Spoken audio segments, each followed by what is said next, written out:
finding the shirts that's like Fight Club stuff, not to be like a dick or anything.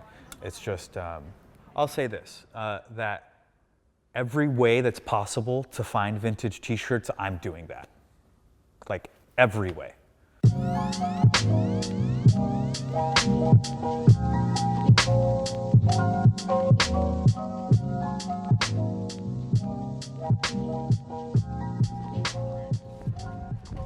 I've touched so many tens of thousands of t-shirts.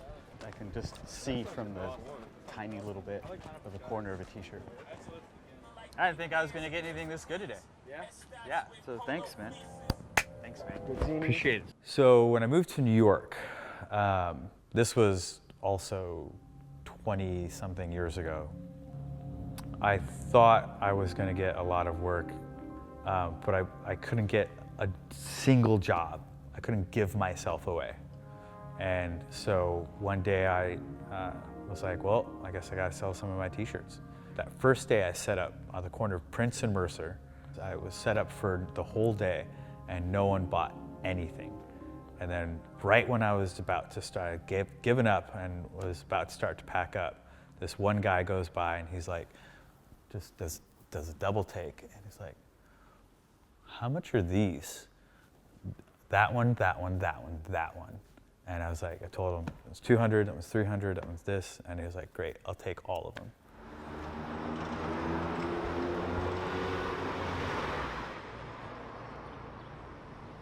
What's up, Chris? This bag's not heavy at all. I sprained my wrist right here doing laundry. That's how much laundry I was doing yesterday. I'll say that there aren't a whole lot of vintage dealers that I respect what they do because they're just in it for money. So there's the dealers that are in it for money and then the dealers that are in it because they love it. This was dead stock. I did all the bleach stains on it. If it was my size, it definitely wouldn't. 100% would not be here. If you're passionate about something, if you really care about something, and your actions are consistent with that, eventually people are going to notice. I think we're done. Is that it? Yeah. Good right? Stuff, man. Killed it. All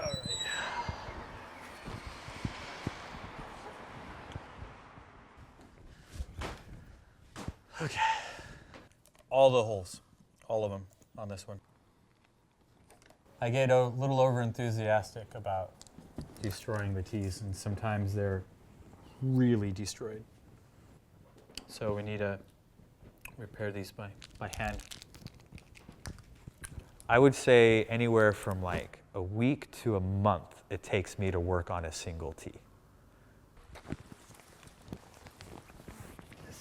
This is actually a fairly typical day. Rushing from one equipment to the next.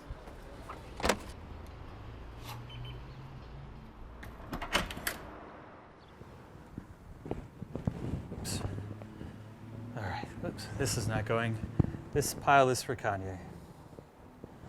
Like, this on him is just gonna be ridiculous. For one, it's gonna fit him utterly incredibly. Like the size is gonna be so drapey and effortless on him. The color will be great on him. And it says Keith Richards without saying Keith Richards anywhere. All right, on that we have to go because I am late.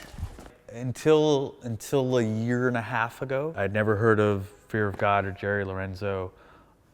It just wasn't the world that I operated in. I was just really one-on-one with my clients.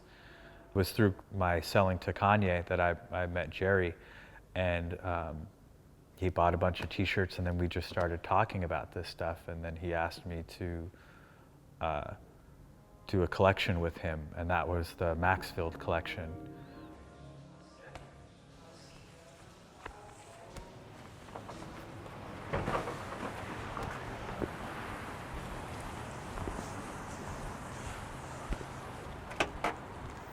That was good timing.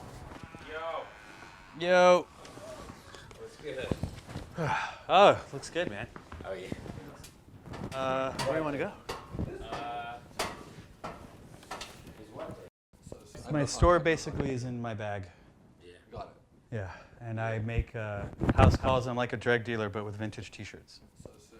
There's this whole process that people think it's just like, oh, buy a T-shirt at a thrift store for like a couple of bucks and then put it on a rack. Like maybe that's what some dealers do, but it's not what I do. Oh, the most expensive piece I ever sold was 17 grand. For a shirt? A sweatshirt. You can't. I'm wearing this tonight. I'll wear this You tonight. can wear that. Please. 100%. I would totally wear that if I didn't have this anymore. I mean, look at No, mine. no, but mine is still mine. That's mine's Jello. see it. It's not. It's the same as mine. I don't want it to sound like, I don't care how it sounds. It's like, it's not just the collections that I curate. It's also my clients, just because this stuff means too much to me, and I want to make sure it actually goes to people who care about it one way or another. Either like Benny, who really fucking cares about the music, or someone who cares. Maybe they don't care about who's on the T-shirt, but they care about the fashion of the way it looks on them so much too. It's like both have meaning, in my humble opinion.